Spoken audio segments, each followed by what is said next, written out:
Joining me on the podcast today is Gerard Donnelly from Trivelo Coaching. Gerard's been coaching triathletes since 1988. He was a pro himself for about 5 years and was the Australian Ironman champion and Australian duathlon champion in 1988. In 1989, he was the Australian Ironman runner-up. And he also represented Australia in the Commonwealth Games team in Auckland, New Zealand in 1990. He was also the Australian Masters champion in 2014, 2015 and 2017. So he has a lot of experience firsthand as a triathlete himself and many, many years under his belt coaching triathletes from all walks of life as well. Trivelo have a great philosophy all about train smarter to race faster, which I absolutely love. I had the honour of being a guest on the Trivelo podcast a little while back talking about pre-training nutrition and recovery nutrition, so definitely go and give that a listen if you haven't heard that yet. And today I got to pick Gerard's brain all about data and how do we do data-driven triathlon training? What do we need to improve our performance? But then also how do we work and how do we train without data? I've seen a huge shift in the use of data over my career as a sports dietitian. We seem to have access to everything as age groupers now.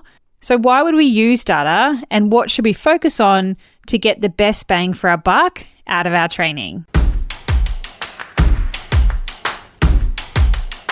Welcome to the Triathlon Nutrition Academy podcast, the show designed to serve you up evidence-based sports nutrition advice from the experts. Hi, I'm your host Taryn, accredited practicing dietitian, advanced sports dietitian and founder of Dietitian Approved. Listen as I break down the latest evidence to give you practical, easy to digest strategies to train hard, recover faster and perform at your best. You have so much potential and I want to help you unlock that with the power of nutrition. Let's get into it. Welcome to the Triathlon Nutrition Academy podcast. Gerard Donnelly /Jerry/GD from Trivelo Coaching. Thank you so much, Taryn /Taz. It's great to be on board. I've been looking forward to this conversation for a while now. It's great. Yeah, me too. It was really good to go on your podcast a while back now and drop some nutrition knowledge bombs. So hopefully today you can drop some training bombs for us. And we're going to talk all about data and how that's evolved over time and what we kind of do with that, which I'm really excited about. It's actually something that I don't know a lot about. It's not something I can talk to. So I'm going to ask you some really basic questions, I think. Because back when I was racing, we didn't have any data. I know that makes me sound really old, but I had a heart rate monitor and that was it. I never rode to power. That I didn't know what like FTP was. I didn't know any of those sorts of things. So we've come like full circle in that time and gone crazy into the data. And I can definitely see a shift moving back away from so much data now as well. So I'm looking forward to this conversation. You can highlight some things for me and help our athletes really understand what they should be doing with their data. Like you, Taryn, I grew up in an era where we didn't even have a watch. So the only data we had was what time was it in the middle of the day or in the morning or at night. So you were well advanced with a heart rate monitor. And so I've grown up with not knowing anything about data, and what a game changer it is for me and for you. You understand exactly what I'm talking about, to have all of this information. And so what's good about that? Well, you can make better decisions about everything you're doing if you are in tune with the data. And hopefully we get to talk today a little bit about the data being so important, yet you still need the old school way of what does that data mean in relation to how I'm feeling currently. And have those two things together and you'll have a winning formula. Yeah, I love that. I like the two edges to the sword as well. So kick us off then. Why would we use data for training? We've obviously trained and raced for many years or in our history with no data. So why would we be using data now? My ethos, as I've mentioned to many people, and it's probably sitting right behind my shoulder, is train smarter and race faster. So really that's the main reason. We, as athletes, triathletes, runners, swimmers, bike riders, I suppose we want to get the best out of ourselves. And if that means winning, fantastic. But if that means just improving ourselves from week to week, from event to event, from performance to performance in terms of our own understanding of what really makes us tick, then why wouldn't we use all the available information that is available to us to help progress ourselves to be better at the sport that we've chosen to do? And if there's anybody out there who's competing in events who can look me in the eye and say they don't care about improving, then I don't believe them. No, neither. You're not a triathlete if you don't want to do better and be better constantly. Yeah, so if we can use the information that's being so readily fed back to us, we can make great decisions about what to do next. And so data, it takes so many forms. There is unlimited amount of information that you can use on any given day, race, training, your everyday activities at work. You're getting all this information fed back to you, and it's how you use it is what we really want to get across today to all those athletes out there who are going, great, I've got all the equipment. How do I use it? What should I be looking for? What specific things are going to help me make better decisions to get a better result? So that's kind of what we coach our athletes around is, I want you to get all this equipment. Geez, Gerard, you're a hard taskmaster because you're asking me to go and buy stuff that I just don't think I'll ever use again. But if you get to understand what the purpose of each piece of information is, then, and it's no different to you explaining in nutrition why certain foods are going to do certain things for you, certain pieces of equipment are going to give you better information around the power you're riding at, the heart rate you've got, the speed you're riding at, the average speed, what you did in the last 10 minutes, how that'll impact the next 10 minutes. And so all that information, that really needs to be clear in your mind each day you go to do some training and each day you go to your key race or practice race, getting that data in a planning and preparation mode first, and then in the execution mode, which is the performing. And as over my shoulder again, we push plan, we push preparing, and we push that performing as not just one thing in our sport, but all three. And as I say to everybody, relating it back to getting all that right, if you still don't have the right nutrition plan, you actually won't be able to do any of that. So there's a whole lot of things that, that need to be understood, and data comes under all those forms. The data from nutrition, the data from your Garmin watch, the data from analysing how your training session or your performance went. They're all key things I'd love to delve into and really get the listeners to understand how best they can use that to get themselves to perform better next time. Yeah, sounds good. Let's get nerdy. So look, to start with, I suppose testing yourself is the beginning, really. And why would you test? Well, there's a whole lot of reasons why we should test ourselves, because it's going to give us an exact starting point of where your current fitness level is. We have examples of people who join our triathlon coaching group, and I would ask them, what type of athlete are you, Taryn? Are you currently fit at the moment, or are you coming off just had a baby and you've had no training? Very much retired currently. So we would say to you, what's your best 20-minute FTP, or your best 5K run, or your best 1K swim? You could either be a person who tells me, I've got no idea. It's been that long since I've done it. Yeah, I haven't done any of those sort of testing things for a very long time. I could rattle some numbers off my head, but there's no way I could go and do it today. And that's our point. Unless you've done it relatively recently, that information that you could do when you were 5 years younger or faster or fitter is quite irrelevant. And we want the data to be relevant. So what is your current fitness level? And the only way to find that out is to test. And so that's a red flag straight away to most people. Test? What? You want me to test? Performance anxiety, instantly, but that button's hit. And so my goal with this start of our, instantly I don't want to get people to join our program and all of a sudden I'm scaring them off with a test. And I'm not after to see how good you are. That's absolutely not what we're trying to achieve in testing.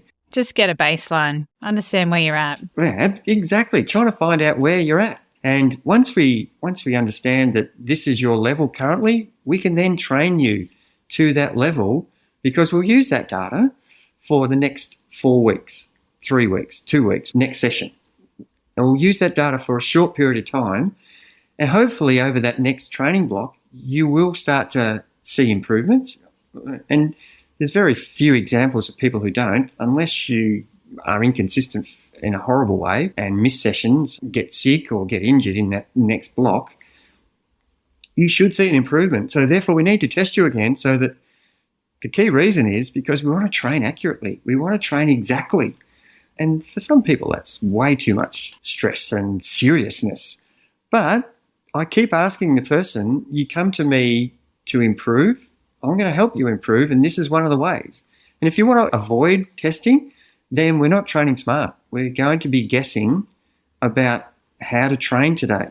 And as soon as my watch stops working because I forgot to charge the battery, or my Garmin turns off, or some of the data turns off, I'm totally lost, because I can then switch to training to feel, but I don't have a backup of giving me feedback as to, I think I'm doing 30 Ks an hour or 400 watts, but then I turn the Garmin on and it says I'm doing 40 Ks an hour and 500 watts, or I'm going way too hard. So the testing really sets us up for that training exactly, and training where we want to be at that particular training session. And the other thing that the testing does do is it actually gives you a chance to practice execution. So you have to do that on race day, don't you? You have to actually learn how to execute, so you don't blow up, you don't fade, you don't be one of those athletes who's creeping across the line instead of high-fiving everybody down the finish chute. And so learning to do that in a testing situation where it doesn't really count for anything except for finding out where your fitness level is, and that's a great practice session. It's also a good training session because you're training at threshold. So anytime you get to train at threshold, that's an absolute bonus for us. And then you get practice a session at race intensity. So there's 4 reasons why testing should be a no-brainer. Yet people just go, I don't want to test anymore. Yeah. Tick, tick, and tick. So if we're talking about testing and getting some baseline data for us, what specific tests do people need to be doing? That's a great question, and it's really determined by the equipment you've got. And if you don't have a power meter, then there's pretty much no point in testing your 20-minute power, because we're not going to get anywhere. We want to really find out what your capacity is with your heart rate. If that's the next metric that you're going to use. And if you don't have a heart rate or a power meter, we have trouble helping our athletes be accountable to a program, because we really base it around data. And in order to help them, I need to see how they're progressing in their sessions. And so we would advise people to get a power meter. And a lot of people have pushed back with that because I think the fact is they are fearful of understanding how to use it properly. And so that's something that's on us to teach people how effective power meters can be. And I get people after 4 weeks of using a power meter going, how did I possibly ride a bike without this? How did I know what I was doing? I just can't understand what I was actually doing. Even commuting to work, people are saying, oh, now I've got incentive to race my last time. Get some cups on Strava. Exactly. So it brings a bit of fun in training, because let's face it, training's hard work, and you need to be some special kind of motivated athlete to keep doing it repeatedly day after day. So it's a real motivator for good and bad. If you're performing 200 watts as an example last 4 weeks, and then the next time you come to do the test again, you already have a baseline. You already know what you could do, and you've already had 3 weeks of training or 2 weeks of training, depending on what schedule you're on. And you've, in those 2 or 3 weeks training, you've been doing some sessions at threshold or VO2 or tempo, and you're getting a clear understanding of where your ranges are. And therefore, when you come to the next test, you already understand how to execute a little bit better, what the number you should start at, and what number you're trying to improve to. And therefore, your training has meaning. It's got little mini stepping stones. If your race is 12 months away, like an Ironman, or 6 months away with a half Ironman, or 4 months away with an Olympic distance, that's a long time to have, your head down and bum up and just nose to the grind and train. So lots of stepping stones along the way help give you a perspective of where you're at. Are you improving? Are you stagnating? Is there something wrong with the training we're giving you? Is it not suiting you? So from a coaching and from an athlete point of view, there's lots of valuable things we can achieve by just keeping an eye on the data from that initial test. And then it flows on how to use that information. So really, having a power meter as a long-winded answer is going to be one of the key things that I think is a no-brainer. So power meter for the bike. For the run, do you recommend anything in particular, like those foot pods and things like that to give you cadence and speed? Yep, definitely. They're an added advantage, but they're not the number one requirement. Look, if you've just got the watch that can give you your average pace per kilometre and your total time, and if you had heart rate on it, it would be brilliant. But a lot of the watches with the heart rate on the wrist, it does, in my experience, show all sorts of numbers that may or may not be relevant. The chest strap is kind of the best way to go, but heart rate on the watch is probably second really important metric to look at. But the pace that you're running at is what we're really honing in on. And the cadence that you're running at is important as a third metric. If you have a power pod on your shoe, that could be really useful as well. But the jury's still out. That's still in its infancy. I think it's got more room for improvement. So, yeah, the simple pace per kilometre is probably the key metric. Okay, cool.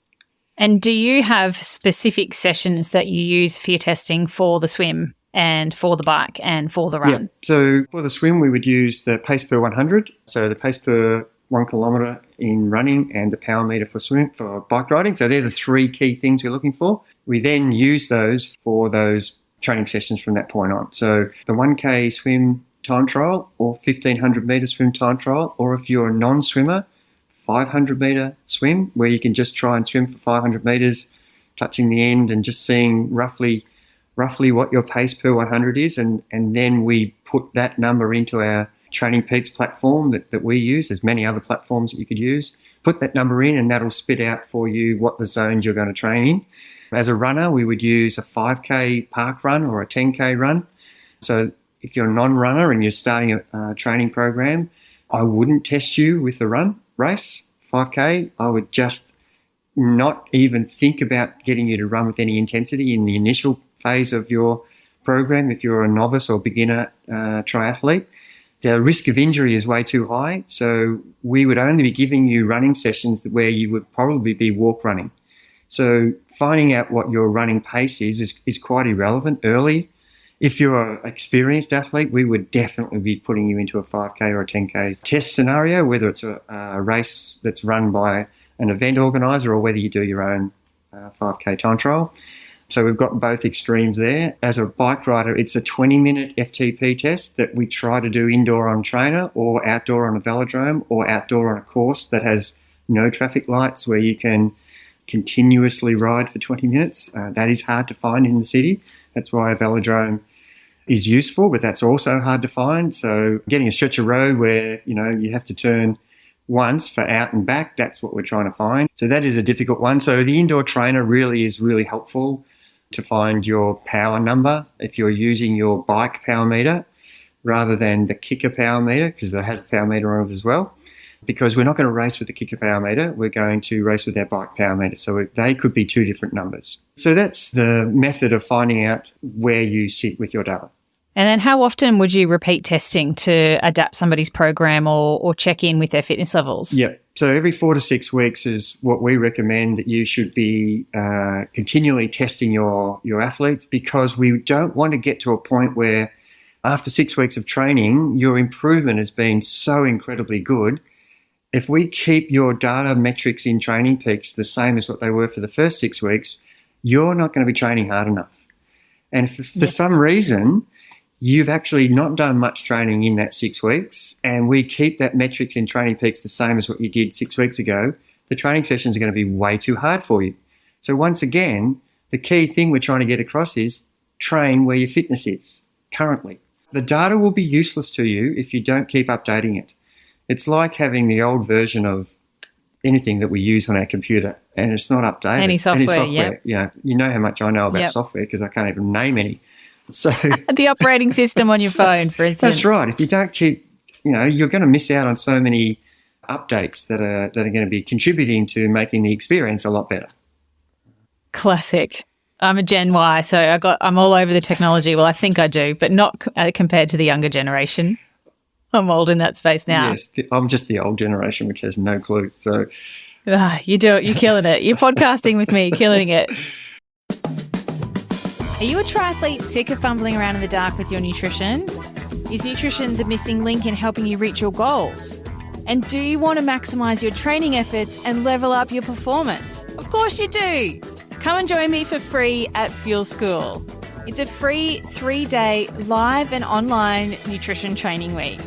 And I've designed it to give you the nutritional edge in 2024 and lay the foundation of your day-to-day fueling and race nutrition. It's on the 14th to the 16th of January, 9 a.m. Brisbane time, so Australian Eastern Standard Time every day, which is 3 p.m. PST, 5 p.m. CST and 6 p.m. EST on the 13th to the 15th of January. To register, head to fuel.school. Yep, www.fuel.school. Whether you're a seasoned triathlete or just starting your nutrition journey, this free event is your opportunity to learn from an advanced sports dietitian and triathlon nutrition specialist and transform the way you approach your nutrition for 2024. Fuel.school, it's free. I'll see you there.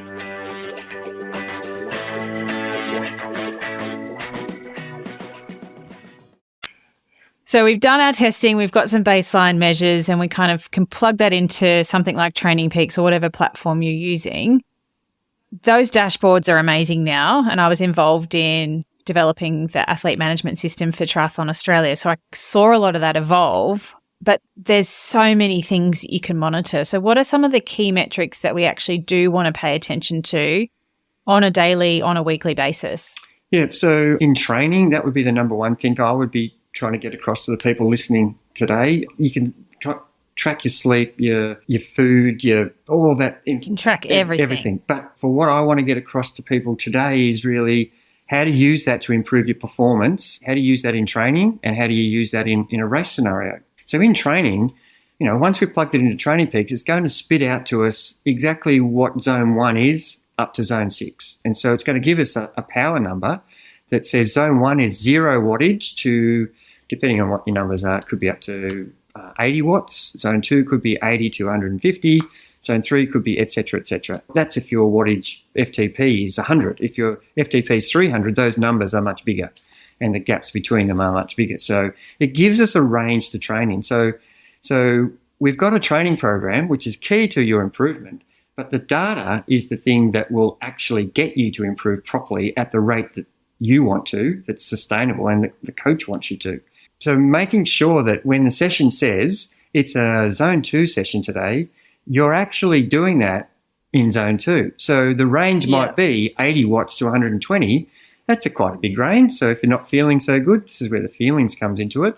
You can go to 80 if you're feeling on top of the world and you're so motivated to do the best you can in zone 2.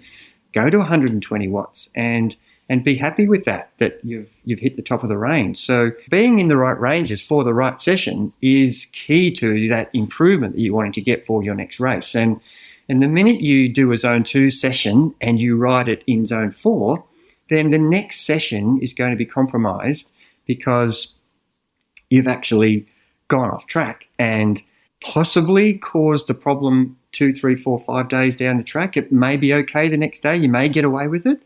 But all of a sudden, you are risking illness because your immune system's being pushed too much. And then possibly if you're doing back-to-back hard runs, you could risk injury. So there's a whole lot of things that the data will help us prevent down the track. It will help us improve, but it'll also prevent us from being inconsistent. And one of the key things I say to most athletes is, what's the one thing you want to keep doing to enable you to be a better athlete? Be consistent. Just keep turning up each day. And the same in nutrition. If you just give it a chance, don't try it for a week. Try it for the rest of your life and see how much it improves you. So this is the same with the data. If you're constantly in the right training zones because you've tested correctly, you will progress at a rate that is so much better than someone who says, yeah, I've got all the testing numbers and I've got all my zones, but today's ride was meant to be a zone 2 with my mates, but we just went harder. And one guy went up the road, so, we're all sheep. We all followed and chased and had a great day and really enjoyed it. And it wasn't a boring zone 2 ride. And then the next day, look, I couldn't do the session, but it didn't matter. And these are examples of scenarios that are happening every day. Honestly, Darren, the amount of calls I get was asking, what happened to the Zone 2 day today? I met up with my mate and he wanted to do something else. Is he paying for a program? No, he's not paying for a program. You are, and you wanted to do his non-program. Hard one, isn't it? I hear that all the time too, just from my perspective. And I like looking at data from an injury or illness perspective, because you can really look back at peaks and troughs in training stress and things like that and go, what happened here? That's where that injury illness happened. It's not weeks down the line. It's this load, this 2 double long runs in a week that you jammed in because you missed one. That's the problem. Yeah. And it's everyday person has that same issue. It's not a small percentage of people who are in this category. And I think that's the biggest saving grace with data is if you got an electric shock, if you went outside Zone 2 and below Zone 2, above it and below it, if you teach someone to stay in that zone, then the outcome will be so much better and get consequences because of it. And the consequences are there, but they're not there so much in the front of your mind. You can't even relate 5 days later that, why am I so tired? And, the coach has to say, well, look what you did 5 days ago, it's still having repercussions now. I'm not sure we could get that through ethics, zapping people if they go out of zone, but it's a good idea. I'm all for freedom of training and having fun in training. That's I want that balance. I want people to wake up every day excited because they know that they understand what the program is today. They know what their expectations are. They know the numbers that they're supposed to be training at. And they're happy that they can execute exactly what's asked of them. And that's a great feeling at the end of the session, knowing that you achieved what you were meant to and you're moving on to the next day's whatever you got to do that day. But that's one of the stepping stones in the fact that when you get on the start line on race day, you did all those things and you are a better athlete now than you were 6 months ago because you used the data properly. You used all the information to help you stay on track. And there's always going to be exceptions where it's okay to not do that. And I'm on board with that as well because I do want people to have fun with their training. Otherwise, if they don't enjoy what they're doing, Darren, they're actually not going to keep doing it. So we have to have some leeway here. And that's why we have some days where the endurance ride that we give most people, as an endurance athlete, we have to do something that's specific to the event. And that is go and do some endurance that's relatable to the time. If you're a half Ironman, well, we know the run is half a marathon. And we know the ride is 90K. We know the swim is nearly 2K. So we've got to do something that relates to those distances. And you can use those days to spend with your mates and train together. They're great days to do that. The other days where we're trying to improve your level of fitness by doing specific stuff, they're the days where you probably want to be by yourself and hone in. So get a mixture of the social side and the serious side and get them in balance. And that's one of the big things we push is if you don't have that balance right, if you're too extreme, it's unsustainable. If you're too lazy, you're going to not get the outcome you want, which is you want to improve. So we want to be in the middle there somewhere. We want a bit of extremeness and a bit of laziness, and they're okay in small doses, but we want to stay as even-keeled as we can because that is the quickest way to improve yourself. Consistency is king. That is the key thing that I try to get across to everybody. Do that and you will get the outcomes you want. I have people all the time asking me, what can I do extra, Jared, to get myself better, quicker? Always. I'd say, well, actually, you're not doing the full program yet. So don't worry about adding extra. Do the actual program the way it's written, and then we'll think about extra once you've achieved, every session in the zones for 28 days. Then we can start thinking about adding extra stuff. Yeah, make Training Peaks go green. Make it all go beautiful and green. We are high achievers, though. We always want to do more so that we can be better always. And I've seen that data escalate a lot. You have a look at Team Sky or the old Team Sky, Team Ineos in the tour. They ride uphill and don't look up. They look down at their power meter the entire time and they know exactly how far they can ride at that power before it's someone else's turn to take over. And I'm seeing things kind of come a bit full circle too. Some athletes, some triathletes in particular, not wearing watches when they race, not using any data. So how do we learn to race and train on feel so that we've got the balance of both? Yeah, it's a really good question. And you and I have come from the background of mostly going by feel. We're quite in tune with our body, and that is the key thing. You've got to start to get in tune with your body, and you can use the data to teach yourself that. So a simple example would be if you're indoor on a trainer and you're on your bike and you are doing 5 by 5 minute efforts at threshold, which might be 95 to 105% of your FTP. If you do the first 5 minutes looking at the data and start thinking about how does it feel, what is my heart rate doing, what are the power numbers, what are the ranges I'm in, and then the second 5 minutes cover it and try and replicate that, and then uncover it for the third one. These are ways of you getting to feel what it feels like to try and replicate the same range of training, and do the same as a runner. Run 1K at 4 minute K pace, 5 minute K pace, 6 minute K pace. Don't look at your watch for the next K, and then see what it was and try to run that to that feel. And so the more times you can practice, what does 4 minute K pace feel like? What does 6 minute K pace feel like? What does 300 watts feel like? What does 100 watts feel like? That's the lesson you need to keep practicing.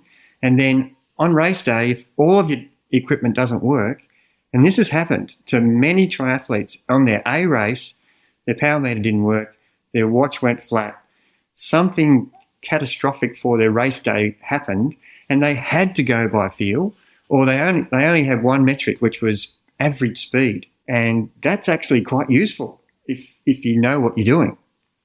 And so you really have to understand what the feeling is according to what the effort is. And the better you can practice that in your training and on some of your race-ready days where we're really trying to train at the intensities of the expectations of the race, they're the days to really feel what it feels like to be at that particular intensity that you're trying to do on race day. And I might add, the nutrition highs and lows that you experience in those endurance sessions will give you different feelings, and the temperature as well. So the nutrition and the temperature of the day for a given kilometre pace or a given power output will give you different feedback and feelings. So how do you think about that as a coach for people with their nutrition on race day? Yeah, I guess for me, same as you, it's getting people to practice all of their race nutrition strategies in training. So it's all well practiced, it's all well rehearsed, it's not something new. And understanding how they're going to feel on a day. I love to teach my athletes how to troubleshoot, which I think is a really valuable skill that not a lot of athletes have. So if something does go pear-shaped, like they drop something or it's way hotter than they envisioned, they know how to then make up their nutrition plan or do something different to meet the demands on the day. Because there are days where you wake up and you just feel rubbish, particularly as a female athlete. I don't know if you have any insight on that for us around females, because there's days where you honestly feel on fire and you're like unstoppable. And then there's other days that you're like, I cannot hit that power today. My heart rate is skyrocketing and I'm not doing anything. I'm like practically walking. Yeah. So do you have any advice for the female athletes listening? Yeah, definitely. And going by feel is the one thing that you should be doing. And look, for a female, it is more front and centre, but males should be doing the same thing, but it's not as impacting. It's much more stable. You guys are pretty stable. That's right, but it can derail your session. If the session's asking you to be at intensity today of 100%, which is at threshold, or wants you to be at VO2, which is 120% plus, or at tempo at 75%, if your feelings aren't relatable to that requirement intensity on the day, you need to change. You need to not suck it up and go for it. You need to actually adjust down. And if you're feeling fantastic, you need to be careful not to adjust up. You need to stay in the range. So the options are stay in the range if your feelings are where they should be, normal. And if they're not feeling good in a bad way, you need to adjust down. And adjust down means dropping the intensity of the effort, whether it's swimming, riding or running, the pace you're swimming, the pace you're running or the power you're riding. But if you're not able to achieve that, don't do the session. You need to actually miss the session. And we're big believers in that. Yes, it's great to see all green on Training Peaks, And the traffic light system they use is red is a missed session, orange is a session done but vastly different to what its requirements were in time, and green is you nailed it in time. It's such a great methodology for the triathlete brain. Like they really nailed it with the market there. So I just say, forget what it looks like. That is irrelevant. You can have oranges and reds, which are really helpful. Having a red day means you've listened to your body. And I think that's actually should be ticked green because you've done the right thing. And you're going to give your body the chance to recover as it should. And that's where listening to your feelings, not only in the training session, but before the training session as to, am I going to cope with the expectation of the goal of the session? And look, I know there's a lot of people, and I'm including myself, and you would be the same, when you're thinking, I've got a really hard day's session today. I don't know if I'm up for it. But let's just see how I go. I'll start with the warm-up, and I know in the warm-up whether it's going to be good or bad. And halfway through the warm-up, when we start to do our ramp and then we do some little efforts before we start our main set, by the time I get to the main set, I'm not doing the main set if the next sections weren't up to speed. And I'm just going to do a recovery ride or get off the bike because I'm not feeling it today. And that's okay. And that's where the feelings you have are absolutely paramount and should be hand in hand with all this whiz tech data that's supposed to be the be-all and end-all. And I just don't like the extreme of you only use data no matter how you're feeling. And I'm never using data. I only train or race to feel. Well, they're both really limiting and unsustainable avenues for improvement. Use them both and put them together. And there's many professional triathletes who swear that they don't need it. Well, I swear that if they used it, they might be better than they are. And their theory is, I'm already pretty good.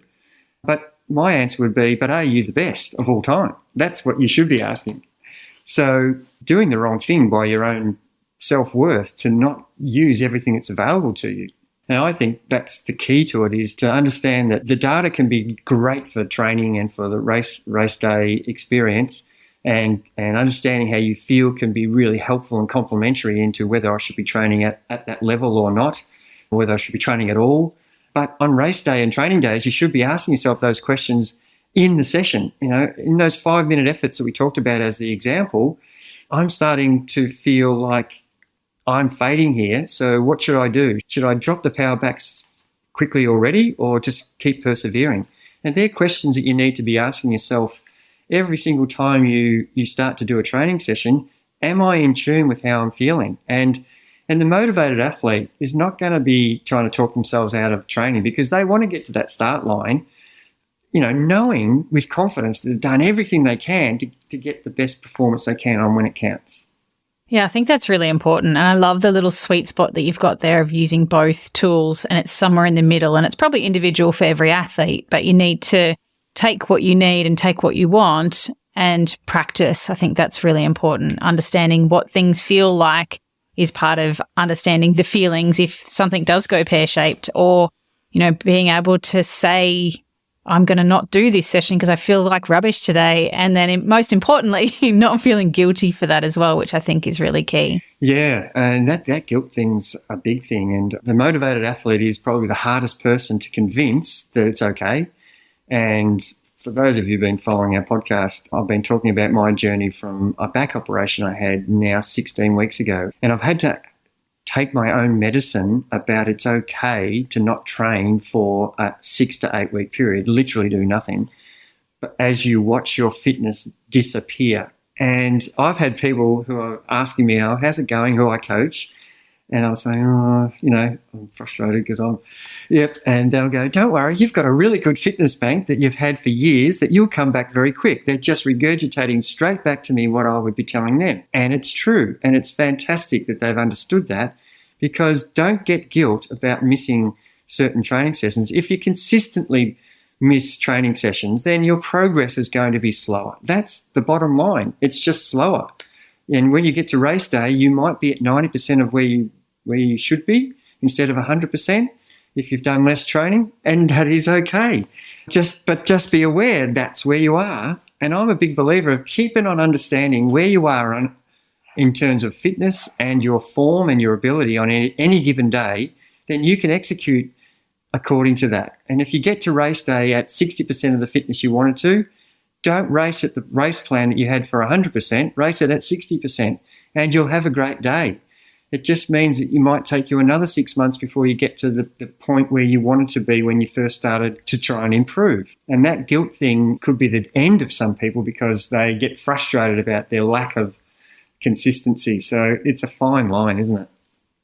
It is a fine line. And for me, I used to get guilty if it rained and I missed a session and things like that as well. So I really resonate with listeners who do feel like that. And, you know, just having to go slow when you don't want to go slow because you're having a good day and you're feeling good, but your heart rate's telling you to slow down and you don't want to, and all those sorts of things. So I think it's a really nice topic of conversation to have, to talk about that, and, you know, go hard when you're feeling good and follow your program because it's written for a reason, but then also being able to listen and tune into your body, which we've kind of lost the art and skill of, I think, over time as we've gone so much deeper down the data hole. Yeah, I totally agree. And that is the one thing I'd like to see, even though I'm a big believer and our whole coaching ethos is based around keeping people on track with the data. But, you know, I felt like early in my coaching career, I wasn't getting the message across that the feelings are equally as important as the actual data that's being fed back to you. And the example would be when you have your race plan ready for race day, the day you've been waiting for 6 months or a year, and for some reason you wake up just not feeling it, then the race plan that you've based your whole day on has to be adjusted. And the same thing could happen if the temperature is 15 degrees higher than expected, or just what happened in Ireland, the conditions were horrendous. You need to keep adjusting your race plan, and the race plan is based on the data that you've done in training. And that data is accurate. It's spot on, but it's only accurate, and it's like it doesn't care about your feelings. It's just the raw data.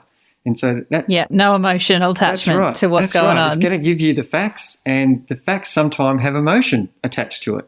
And we have to include that emotion in whether we're going to execute that plan or not. And if you can get those two key things right, you're going to have a great day. You're not going to probably get the number or the time that you wanted originally when you started your program, but on that day, it will be relative to the others. If it's a temperature thing, it will be relative to everybody else in the race, so that you will probably perform the same. But if your inconsistencies in training have caused you to get to race day and your race plan has to be changed from what you thought you could do, if you thought you could ride at 38 k's an hour and you could swim at 1:30 pace and you could run at 4-minute K pace, and all of a sudden you got to race day, that was what your goal was originally, and you hadn't done the training to achieve those goals, you can still have a great day swimming and riding and running slower, getting the outcome that you've reevaluated the new plan to be. And that's a success, in my opinion. There's a really good quote about that. It's like being really firm in your goals, but flexible in your method, which I love. Yeah, and that epitomizes that, doesn't it? And if you're stubborn and don't change, you're going to have a shocking day. And and hate it. And you're going to go too hard too early and fade horribly and get that experience of, I never want to do this again for the last 5 kilometres. I never want to do this again. That's just going through your head. Why am I doing this? This is rubbish. This sucks. And the other person who's flying past you, waving and cheering and just having the experience of their life is because they've used the data and their feelings to formulate a plan that's going to allow them to execute that way. There's no better feeling than the last half an hour going, I just love this. This is great. I'm passing so many people who are doing the other thing, which is the walk of death almost. So you want to be in two camps here. And I know the camp I want to be in, and that's the one that I'm listening to how I'm feeling and I'm executing according to that, and I'm adjusting my data that's accurate to how I can actually do that. And that can apply to in training as well, but it's more important on race day that you get that right. But if you practice that, as you said already many times when we've been talking, practice it in training and it will become second nature to you on race day. And the person who's more in tune with their body will probably race better anyway than the person who is just data-driven alone. Yep. Or sucking back gels every 20 minutes because that's what the packet told them to do. Even though it's coming back up. Yeah.